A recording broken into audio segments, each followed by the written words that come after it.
Alright, today's IB video is going to be about water. So this is the molecule of water, one oxygen, two hydrogens. You've probably seen it before. An important property of water is its polarity. The oxygen is going to have a partial negative charge, and the two hydrogens are going to have a partial positive charge. This is due to the electronegativity of oxygen and its ability to pull and the electron of hydrogen more towards it than it is towards hydrogen. Here's an example. You can see the electrons are more towards oxygen than they are hydrogen. When talking about the planet, 2/3 of the planet is going to be water, and the rest is going to be land.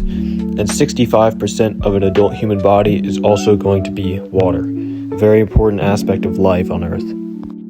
So going back to water's polarity, the oxygen and hydrogen are going to be able to form a bond between each other because of the partial charges as discussed before with the polarity. You can see that the partial charge that's positive on hydrogen is going to form a hydrogen bond with the partial negative charge on a different water molecule of the oxygen. There are important things discussing the bonding and properties of water, especially the covalent bonds within the molecule that are not to be confused with the hydrogen bonds that form between molecules. There's also cohesion and adhesion, in which water can cohere to itself through these hydrogen bonds and adhere to other surfaces with bonding.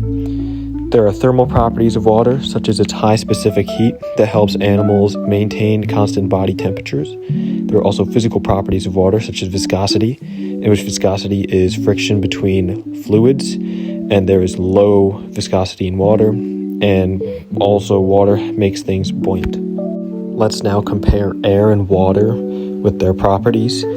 Water is going to be higher in every category here, starting off with thermal conductivity. Water is going to have much higher thermal conductivity than air, as well as specific heat, buoyancy, and viscosity, which allows animals to have certain adaptations and live in a water environment. And animals that live in air are going to need different adaptations to live in an air environment. This is what separates animals that live in water and air. This will conclude today's IB biology video. The next video will be on physics.